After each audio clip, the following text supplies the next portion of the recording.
The fluorescent lights in the courtroom buzzed softly, casting an eerie glow over the packed chamber. The air was heavy, suffocating with tension. Detective Jake Mitchell sat stiffly in the defendant's chair, his fingers gripping the wooden armrest so tightly that his knuckles turned white.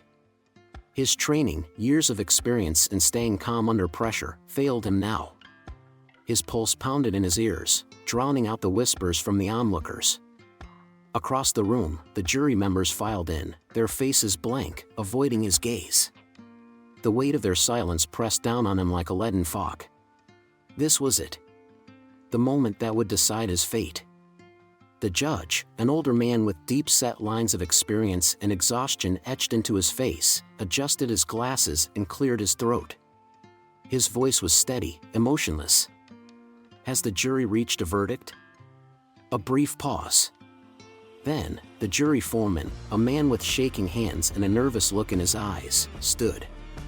He unfolded a small paper and took a deep breath before speaking. "We have, Your Honor." Jake forced himself to look around the room. His attorney, David Carter, sat beside him, looking utterly defeated, eyes glued to his notepad as if the answer to saving Jake lay hidden within its pages.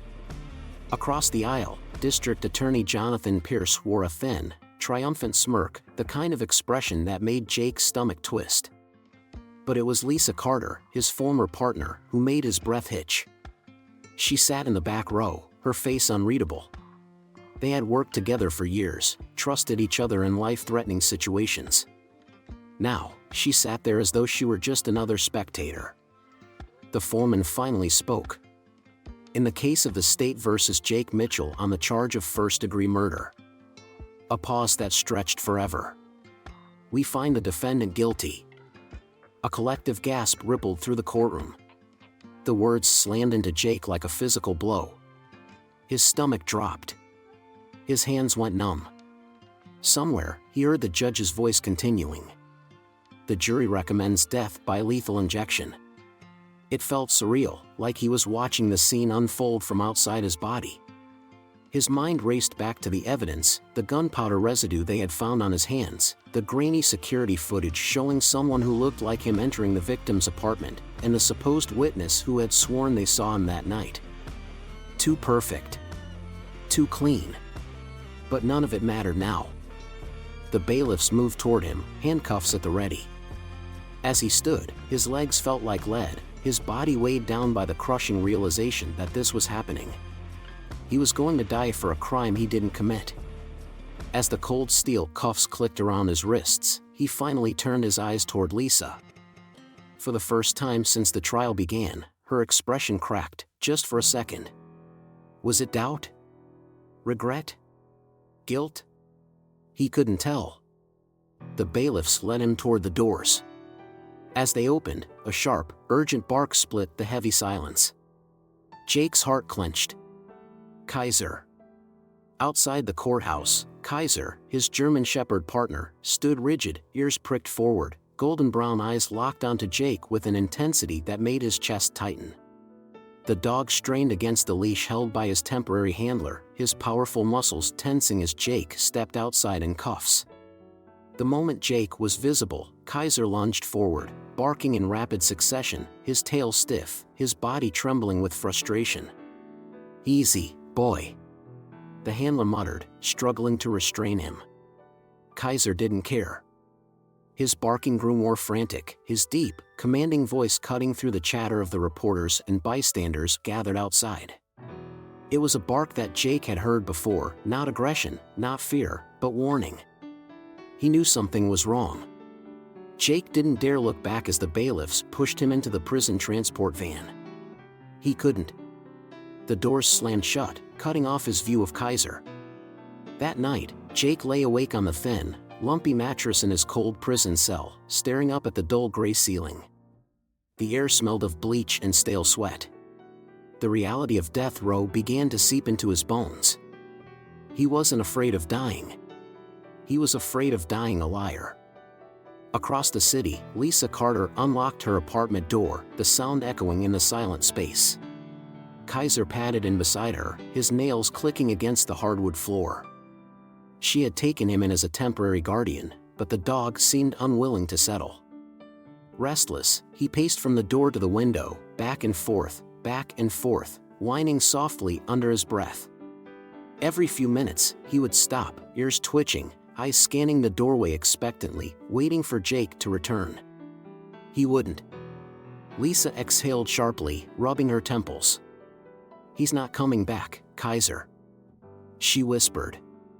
But Kaiser just resumed his pacing, his sharp eyes flickering with something Lisa couldn't quite place. Determination. A warning. Something wasn't right. And Kaiser, more than anyone else, knew it. The heavy metal doors of cell 2187 slammed shut behind Jake Mitchell, sealing him inside a space no larger than a storage closet. The air inside was stale, thick with the scent of sweat, disinfectant, and hopelessness. Jake stood motionless in the center of the cramped cell, staring at the concrete walls that had absorbed decades of suffering. The harsh, artificial light flickered above him, buzzing like a distant swarm of insects.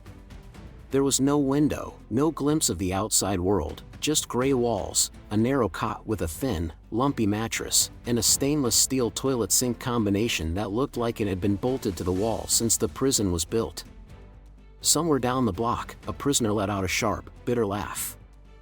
"Welcome to hell, pig." Laughter erupted from nearby cells, followed by cruel taunts and jeering voices. Jake clenched his jaw, ignoring them.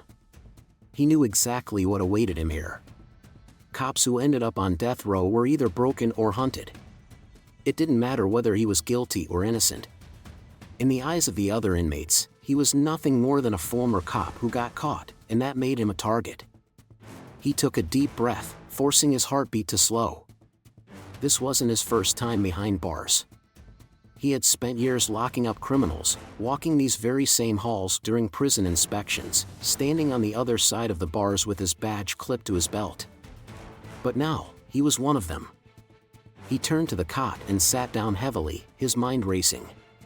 His attorney had promised an appeal, but Jake knew the odds were against him. The justice system had already decided his fate. Death by lethal injection.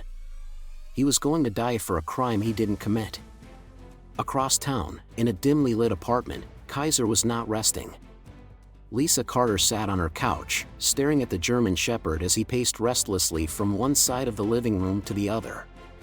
His nails clicked against the hardwood floor, his breathing heavy with frustration. Lisa exhaled, rubbing her temples. "Kaiser, sit." The dog ignored her. "Kaiser, down." Nothing. He continued pacing, back and forth, his ears flicking toward the door every few minutes as if he was waiting for someone to walk through it. Lisa had taken him in after Jake's sentencing, assuming that it was only temporary. She had told herself she was doing it as a favor, to make sure the dog wasn't locked up in a kennel somewhere, waiting for reassignment or, worse, being put down. But now, watching the dog's strange behavior, Lisa felt uneasy. Kaiser was one of the best trained K9s in the force. He followed orders without hesitation. But this? The restless pacing? The constant whining? Something was wrong. Lisa grabbed her phone and scrolled through the latest headlines. Former Detective Jake Mitchell sentenced to death. A cop behind bars, justice or miscarriage? The evidence against Mitchell, how strong was the case? She sighed, tossing the phone onto the coffee table. The news was still dissecting the trial, making Jake out to be either a murderer or a wrongfully accused officer. Her gut told her it was the latter. And now, watching Kaiser, that feeling only grew stronger. Back in prison, Jake lay awake on his cot, staring at the ceiling. Every sound around him felt magnified, the distant clang of a metal tray, the echo of a guard's footsteps, the occasional muttered threats from inmates he couldn't see. But the loudest noise was inside his head. Kaiser. He couldn't shake the image of his dog barking frantically outside the courthouse, pulling against his handler, desperate to reach him. It wasn't just loyalty. Jake had seen that behavior before. Kaiser knew something. He sat up suddenly, his breath catching in his throat. He ran the trial over in his mind, analyzing the evidence as if he were investigating his own case. The gunpowder residue. The grainy surveillance footage. The witness testimony. It was too perfect. Too clean. A setup. Jake's stomach twisted. His hands curled into fists. He had spent his entire life hunting criminals, putting the real bad guys behind bars. Now, someone had done the same to him. And if Kaiser had figured it out, would Lisa? Lisa Carter woke up in the middle of the night to the sound of Kaiser whining near the front door. She groggily sat up, running a hand through her hair. Kaiser? The dog was sitting at the door, his ears pinned forward, his body rigid. Lisa sighed. You're waiting for him, aren't you? Kaiser didn't move. Lisa bit her lip. She knew how close Jake and Kaiser had been. She had seen them in action, Jake's sharp commands, Kaiser's instant responses. The two had been more than just partners. They had been a team. Now, Kaiser was lost without him. Lisa hesitated before reaching for her phone. She hadn't spoken to Jake since the trial. Not since the day he was dragged out of the courtroom in cuffs. But something didn't sit right. Kaiser's behavior. The way Jake had been convicted. The way the entire case felt too perfect. She opened her contact list and scrolled until she found the name. David Carter, defense attorney. Her thumb hovered over the call button. Then, suddenly, a loud bang echoed from outside. Lisa froze. Kaiser snapped to attention, ears erect, his entire body tensed like a coiled spring. Lisa's pulse skyrocketed. Slowly, she stood up and grabbed her gun from the bedside drawer. Someone was outside. Kaiser growled lowly, his tail stiff, his body motionless. Lisa crept toward the door, peering through the peephole. Nothing. Then, a shadow moved. Lisa's breath caught in her throat. Someone was out there. Watching. She felt the hairs on the back of her neck rise. Jake's conviction. Kaiser's behavior. The uneasy feeling in her gut. It all clicked at once. Someone didn't want her digging into Jake's case. And now, whoever had framed him was watching her, too. Lisa Carter sat at her kitchen table, staring at the flickering light of her laptop screen. The digital clock on the wall read 3:17 a.m., but sleep was the last thing on her mind. The images from the trial flashed across her screen, crime scene photos, forensic reports, surveillance footage. She had been through these files before, but tonight was different. Tonight, she had a reason to doubt. Her fingers hovered over the keyboard as she hesitated. Was she really about to do this? Jake Mitchell had been her partner for 5 years. She had trusted him with her life in the field, relied on his instincts more times than she could count. If he said he was innocent, wasn't that enough? And then there was Kaiser. Lisa glanced at the German Shepherd curled up in the corner of the room.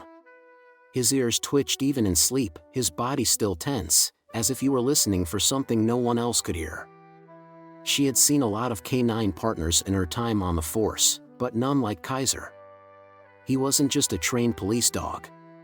He was Jake's shadow, his second heartbeat. And since Jake's conviction, Kaiser hadn't been the same. The pacing.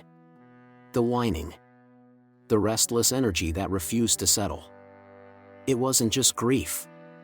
It was something more. Lisa took a deep breath and started scrolling through the evidence again, forcing herself to look at it with fresh eyes. The gunpowder residue on Jake's hands. The grainy surveillance footage. The witness who swore they saw him. It all fit too perfectly. And yet, something was off. Lisa clicked on the surveillance footage from the apartment complex where Daniel West had been murdered. The timestamp read 11:23 p.m. The footage showed a tall man entering the building, his face partially obscured by a hoodie. The prosecution had argued that the man in the video was Jake Mitchell. The grainy footage made it hard to tell, but the build was close enough. Lisa leaned in closer. Something about the way the man walked felt wrong. She knew Jake's gait. Years of watching his confident stride through crime scenes, of following him into dangerous situations. She could recognize him anywhere. And this man? He was slightly shorter. The way he moved was different. Jake walked with a steady, balanced confidence. This person moved with a slight hitch, favoring his left side. Lisa's stomach dropped. This wasn't Jake. Her heart pounded as she rewound the footage, watching the figure again and again. Why had no one noticed this before? Her fingers flew over the keyboard as she pulled up Jake's arrest report. Gunpowder residue on his hands. That had been one of the prosecution's biggest pieces of evidence. A forensic analyst had testified that the particles found on Jake's skin were consistent with firing a weapon. But then she noticed something in the report she hadn't paid attention to before. The test had been conducted 4 hours after his arrest. That didn't make sense. Lisa knew how quickly gunshot residue faded. If Jake had fired a gun, the residue should have been strongest in the first hour, but the test showed only trace amounts. It was too little, too late. She exhaled sharply. Someone had planted it on him. Lisa reached for her phone, her hands shaking slightly as she dialed a number she hadn't called in weeks. It rang. Once. Twice. 3 times. Finally, a groggy voice answered. Lisa? It's the middle of the night. Lisa gripped the phone tightly. David, listen to me. I need to see Jake's case files again. Something's wrong. There was a pause. Then, David Carter, Jake's defense attorney, sighed.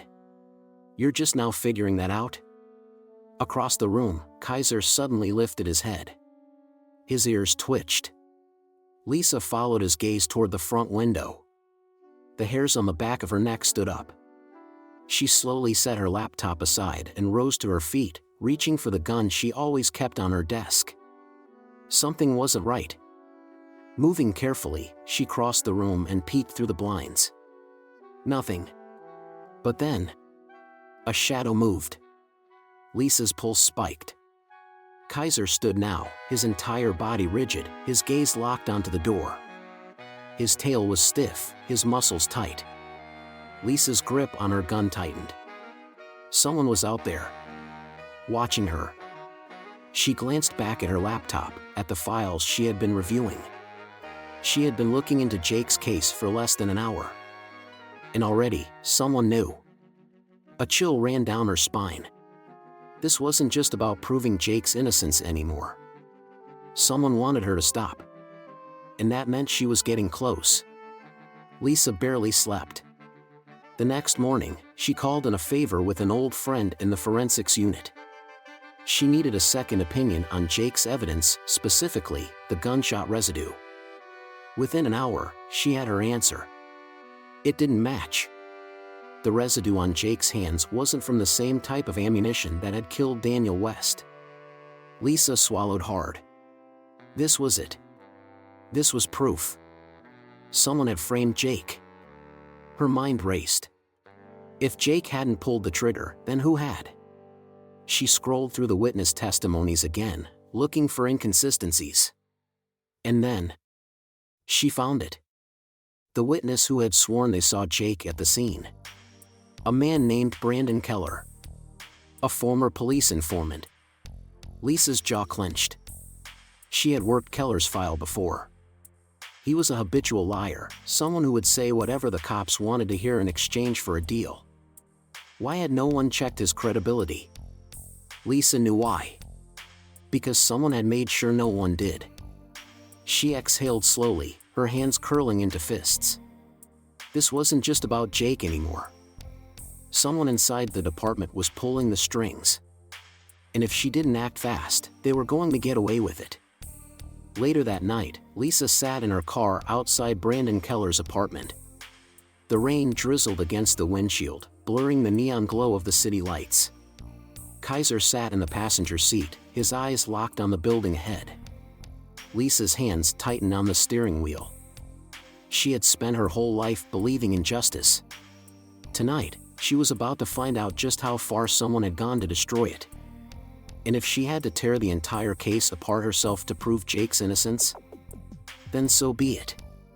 Lisa Carter's hands trembled as she held the scrap of fabric, the faint scent of gunpowder and blood still clinging to it. She had spent years solving cases, following trails of evidence that led to convictions. But this wasn't just a case. This was Jake's life. She had proof now, something that wasn't in the official case files. Something the real killer never expected anyone to find. And if she was right, this evidence would prove that Jake Mitchell had been framed. Her heart pounded as she stuffed the fabric into an evidence bag, sealing it carefully. Then, she grabbed her phone and dialed a number. It rang. Once. Twice. Then, Lisa. It was David Carter, Jake's defense attorney. Lisa took a shaky breath. David, listen to me. I have evidence that was never submitted in Jake's case. A fabric scrap with bloodstains and gunpowder residue. I need you to get a forensic team on it, now. A pause. Then, where did you find it? David asked, his tone sharp. Lisa glanced at Kaiser, who was still standing beside the dumpster, his tail stiff, ears perked. His eyes met hers, as if urging her forward. Kaiser found it, she admitted. Near the crime scene, in an alley. It was buried under dirt. Someone tried to hide it. David cursed under his breath. If it wasn't in the case files, then either the cops missed it, or someone made sure they didn't find it. Lisa finished. Another pause. Then David's voice hardened. Bring it to me. Now. Lisa didn't hesitate. She grabbed her car keys, whistled for Kaiser, and sprinted toward her vehicle. She had a life to save. The DNA test. 2 hours later, Lisa sat in a sterile forensic lab, watching as a technician ran tests on the scrap of fabric. The lab smelled of disinfectant and burned coffee, the hum of computers filling the silence. David stood beside her, arms crossed, jaw tight. Tell me this is enough, Lisa muttered, her leg bouncing with nervous energy. David exhaled. If the blood isn't Jake's, it raises serious questions. But we need a match. The forensic tech, Dr. Ellen Hughes, adjusted her glasses as data scrolled across the screen. We've extracted a DNA profile. Now, I'll compare it to Jake's on file. Lisa held her breath. Seconds passed. Then, Ellen frowned. It's not a match. Lisa's stomach dropped. She turned to David. That means this blood belongs to someone else, David said, his voice filled with renewed hope. And if it's on this fabric, at the crime scene, that means the real killer left it there. Lisa felt a chill run through her. We need to run this against the department's DNA database, she said urgently. Ellen nodded and began typing. I'll check it now. Lisa's pulse thundered in her ears. This was it. This was the moment everything could change. Minutes passed like hours. Then, beep. The screen flashed match found. Lisa leaned forward, her heart slamming in her chest. A name appeared. And when Lisa read it, she felt the blood drain from her face. Detective Jonathan Pierce. The lead investigator on Jake's case. The man who made sure Jake was convicted. The real killer. Lisa's fingers clenched into fists. David, she whispered. It's him. Pierce framed Jake. David's eyes widened, but he recovered quickly. We need to take this to a judge, immediately. Lisa grabbed the printed forensic report, shoving it into a file. They had proof. But was it too late? The race against time. Jake Mitchell sat in his death row cell, staring at the ceiling. It was almost time. He could hear the guards talking outside. He knew the routine. The final meal. The last rites. The walk to the chamber. He closed his eyes. Kaiser's face flashed through his mind. His partner. His best friend. Jake had never believed in miracles. But right now, he needed one. Lisa sped down the highway, her tires screeching as she took a sharp turn. Kaiser sat in the passenger seat, ears pinned forward, as if he knew what was happening. Lisa glanced at him. "We're going to save him, buddy." The lights of the state prison loomed ahead. She slammed the brakes, jumped out, and ran toward the entrance. David followed, documents in hand. "We need to see Judge Lawson, now," Lisa shouted at the front desk. The clerk blinked. "It's after hours." Lisa slammed the forensic report on the counter. "A man is about to be executed for a crime he didn't commit. If you don't get that judge on the phone, it's on you." The clerk hesitated, then grabbed the phone. Lisa's heart raced. They were running out of time. Inside the prison, Jake was led down the hallway. His wrists were shackled, guards flanking him on either side. The execution chamber loomed ahead. This was it. Jake inhaled sharply. And then, the alarms went off. The guards froze. A voice echoed through the intercom. "Stay the execution. Court order from Judge Lawson." Jake's breath caught. The guards hesitated, exchanging glances. Then, one of them pulled out a radio. "Confirm?" A pause. Then, "Confirmed." The handcuffs came off. Jake's knees nearly buckled. And then he heard it. A bark. Loud. Familiar. His heart stopped. And when the door burst open, he saw him. Kaiser. The German shepherd launched toward him, tail wagging, tongue lolling. Jake fell to his knees as Kaiser licked his face, letting out sharp, excited whines. "Hey, buddy," Jake whispered, pressing his forehead against the dog's. "I missed you too." And behind them, Lisa stood, arms crossed, a smirk on her face. "Took you long enough to figure it out," she said. Jake looked up, eyes filled with gratitude. "You saved my life." Lisa shrugged. "Nah. Kaiser did." The dog barked in agreement. And for the first time in weeks, Jake smiled. He was finally free. The courtroom was silent, the air thick with anticipation. Lisa Carter stood tall at the prosecution table, gripping the evidence file in her hands. Next to her, David Carter shuffled through the forensic reports, his expression tense yet determined. Across the aisle, the man who had framed Jake, Detective Jonathan Pierce, sat frozen, his face pale. This was it. The moment that would either clear Jake's name forever, or see an innocent man condemned. Judge Lawson adjusted his glasses and cleared his throat. "Detective Carter, please present your findings." Lisa took a deep breath. "Your Honor, this case has been built on falsehoods. Jake Mitchell was framed for a crime he didn't commit." She paused, glancing at Jake, who sat in his orange jumpsuit, moments away from walking free or being dragged back to death row. Lisa held up the evidence bag containing the bloodstained fabric, the one Kaiser had found. This piece of fabric was discovered at the original crime scene, buried in an alley behind Daniel West's apartment. It contains blood and gunpowder residue. She turned to the jury, voice steady. "The DNA does not match Jake Mitchell." Murmurs rippled through the room. Lisa continued. "Instead, it matches someone else. Someone who had access to the crime scene, who controlled the evidence collection process, and who had every reason to want Jake Mitchell convicted." She turned, locking eyes with Jonathan Pierce. "The real murderer is sitting in this courtroom." A collective gasp filled the room. Pierce's face twisted in anger. "This is absurd," he barked, but his voice lacked conviction. "I investigated this case myself." Lisa smiled coldly. "Exactly. And you made sure Jake took the fall." She pulled out the forensic report. "The blood on this fabric is yours, Detective Pierce. We have a 100% DNA match."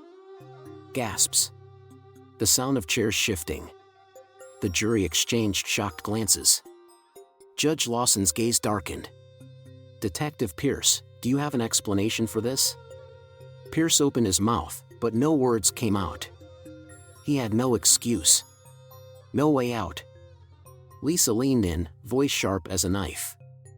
Jake Mitchell was framed, and you did it because Daniel West found out about your dirty dealings. He was going to expose you, wasn't he? So you silenced him, and made Jake the perfect scapegoat. Pierce's fists clenched.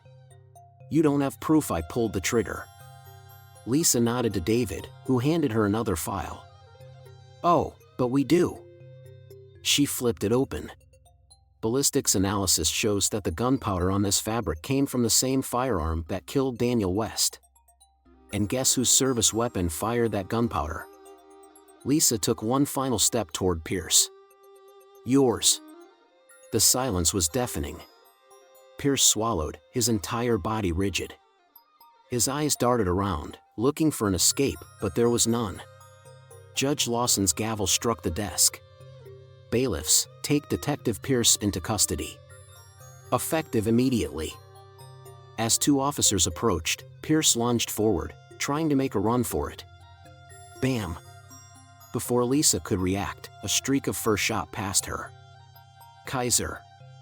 The German Shepherd leapt at Pierce, knocking him off balance.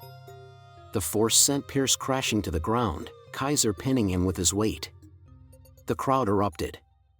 One of the officers cuffed Pierce while the other pulled Kaiser back, though the dog kept growling, his deep brown eyes burning with fury. Lisa smirked. Guess Kaiser wanted to make sure you didn't get away with it. The judge turned to Jake. Given this new evidence, all charges against Mr. Mitchell are dismissed. David exhaled deeply, his hands shaking slightly. Jake, still in shock, let out a breath he felt like he had been holding for years. Lisa turned to him, smiling. Looks like you're free, partner. Jake blinked. I don't even know what to say. Lisa clapped him on the shoulder. You don't have to say anything. Behind them, Kaiser barked. Lisa laughed. Actually, I think Kaiser just said it for you. The sun blazed brightly as Jake Mitchell stepped outside the courthouse, the warm afternoon air hitting his face. He inhaled deeply, tasting freedom. His eyes immediately scanned the crowd, looking for the one soul who had never abandoned him. Then, there he was. Kaiser. The moment their eyes met, the German Shepherd launched forward, his tail wagging furiously, his paws pounding against the pavement as he charged toward his partner. Jake dropped to his knees just in time for Kaiser to slam into him, licking his face wildly, whining with pure joy. Hey, boy. Jake's voice cracked. He buried his fingers in Kaiser's thick fur, gripping him tightly. I missed you too. Kaiser whined again, pressing his massive body against Jake as if to make sure he was real. Tears burned in Jake's eyes, but he didn't care. This dog, his best friend, his partner, his hero, had saved his life. Behind them, Lisa and David watched with small smiles. Lisa nudged David. Told you he wouldn't leave without his dog. David chuckled. I never doubted it. 3 weeks later, Jake stood in front of his apartment, a free man. No prison cell. No chains. No death sentence hanging over his head. Kaiser sat beside him, ears perked, tail wagging slightly as he looked up at Jake. Jake crouched down, scratching the dog behind the ears. We made it, buddy. Kaiser barked in agreement. Jake looked toward Lisa, who was leaning against her car, watching them with amusement. So, she said. What's next? Jake exhaled. I'm not sure. But I do know one thing. He placed a hand on Kaiser's head. We're never going to be apart again. Lisa smirked. Well, that's a given. That dog refused to let you go from the start. Jake chuckled. Yeah. He always knew what I didn't. Lisa arched a brow. Which is? Jake met her gaze, his eyes clear for the first time in months. That no matter what, the truth always comes out. And with that, he stood, nodded to Lisa, and turned toward the open road. Kaiser trotted beside him, tail high, stepping into a new life, one built on loyalty, justice, and the unbreakable bond that had saved them both.